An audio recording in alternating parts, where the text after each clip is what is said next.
Good morning, students. So, today we are going to have a small video or small assignment on assertion reasoning questions.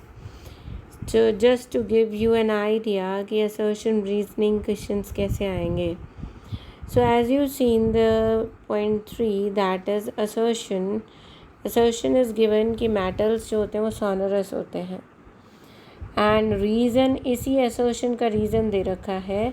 They are generally brittle in the solid state, कि जब वो solid होते हैं तो वो brittle होते हैं, मतलब टूट फूट जाते हैं. They break into pieces when hammered. Metal जो है जब उनके ऊपर हथौड़ा चलाते हैं तो वो पीसेस में टूट जाते हैं. तो बेटा असर्शन रीजनिंग टेस्ट को क्वेश्चंस को देखने के लिए सबसे पहले आप इन दोनों स्टेटमेंट्स को अच्छे से पढ़ के देखो कि दोनों ट्रू हैं, दोनों करेक्ट हैं. ठीक है. उसके बाद इनके नीचे ABCD आपको ऑप्शंस दिए होंगे, उनमें से आपको एक चूज़ करना है.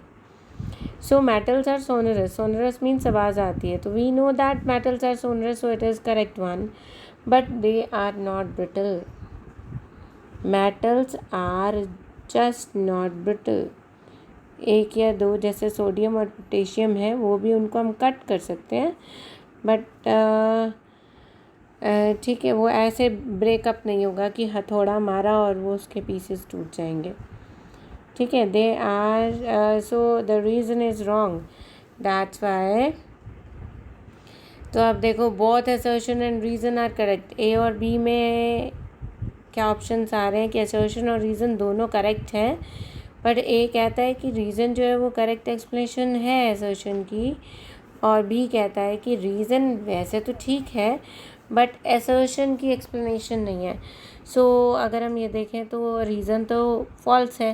That's why we will move to the option C, that is assertion is correct but reason is incorrect. Fine. So let's move further. We are having the fourth one.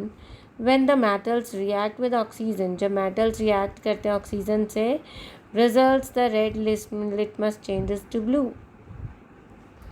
Means जो metallic oxide जो produce होता है उससे red litmus blue हो जाता है. सो reason given is metallic oxide जो होते हैं वो बेसिक इन नेचर होते हैं.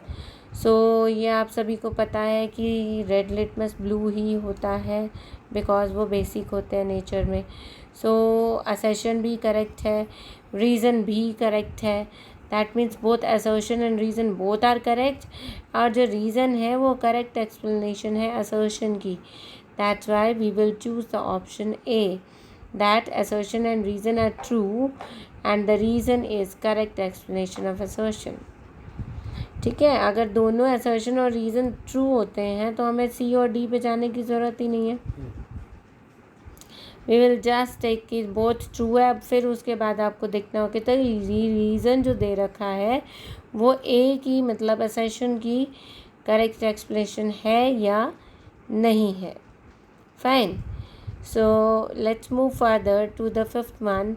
The minerals from which the metals are extracted conveniently and profitably.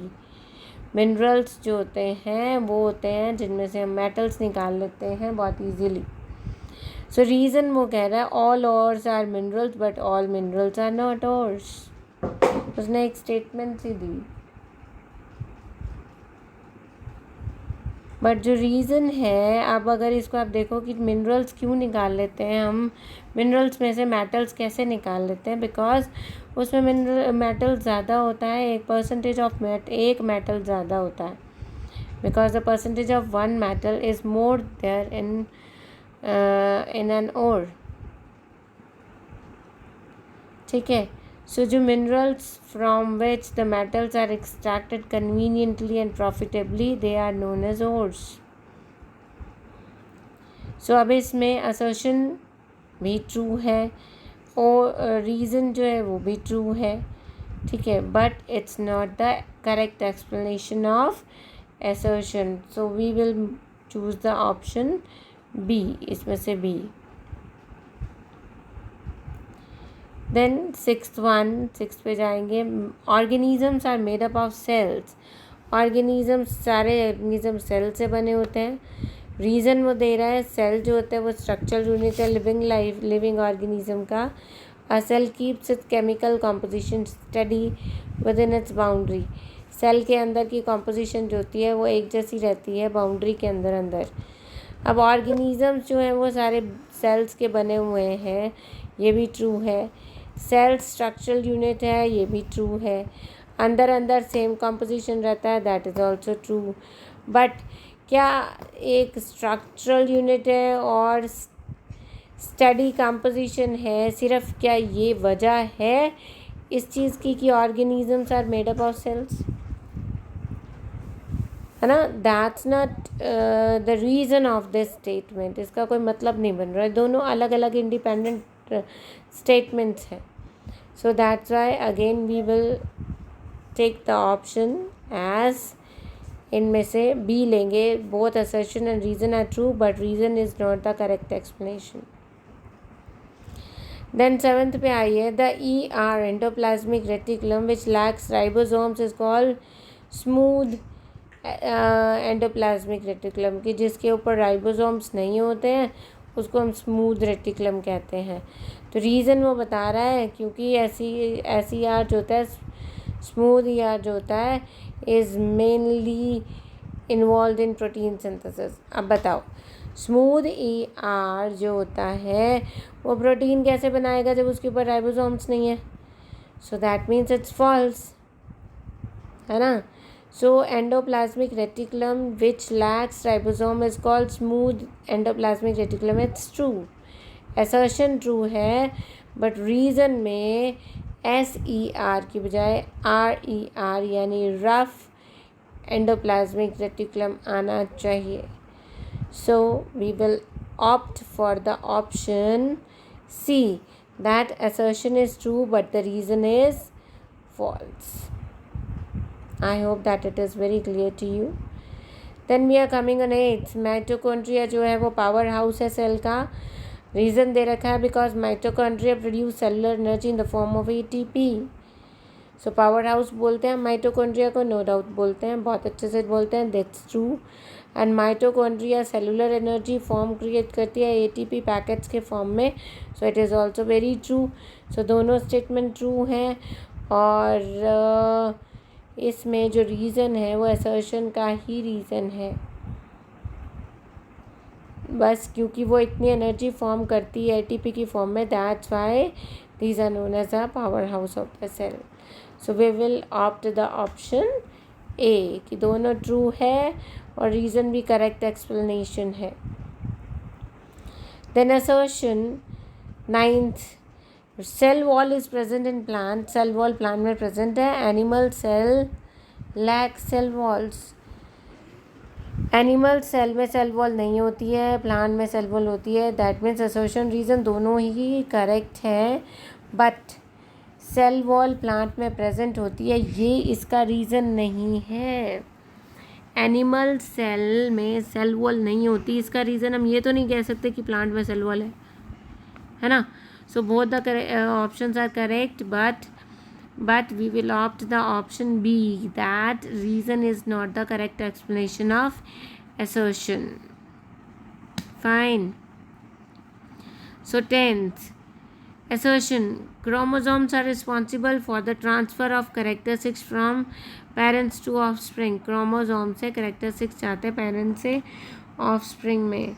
So chromosomes are present in nucleus, दोनों ट्रू हैं बट क्रोमोसोम्स न्यूक्लियस में प्रेजेंट है इसीलिए वो ट्रांसफ़र कर रहा है characteristics, it's not the reason. So that means we will opt the option B, नहीं इसके अकॉर्डिंग डी। इसके आगे जो स्टेटमेंट्स दे रखी हैं इसमें डी पे दे रखा है दैट ये दोनों ट्रू हैं बट आर जो है वो करेक्ट एक्सप्लेनेशन नहीं है। सो ये आपको चेक करना पड़ेगा कि कहाँ पे दे रखा है। Then we are coming on 11th, last second, कि metals have the quality of reflecting light. metals light reflect करता है अपने surface से, can be polished, polish किया जा सकता है। and non metals are not usually lustrous. non metals lustrous नहीं होते, वो usually कह रहा है क्योंकि एक non metal आयोडीन हमारा ऐसा है जिसका अपना luster है। ठीक है।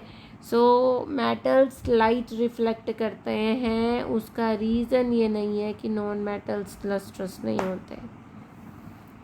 सो both are true, but we will go for the option again same कि R is not the correct explanation of A. I hope that assertion reasoning questions are very clear to you कि किस तरीके से हमें करने हैं. So that's all for now. Case study questions भी कर लेना, वो ऑब्जेक्टिव टाइप क्वेश्चंस ही हैं. केस स्टडी क्वेश्चन बस एक पैराग्राफ होगा जिससे आपको एक आइडिया मिल जाएगा कि उसके आसपास से कई क्वेश्चंस आए हुए हैं. ठीक है, उसके आसपास से कई क्वेश्चंस होंगे, बस nothing else. Fine. So thank you very much.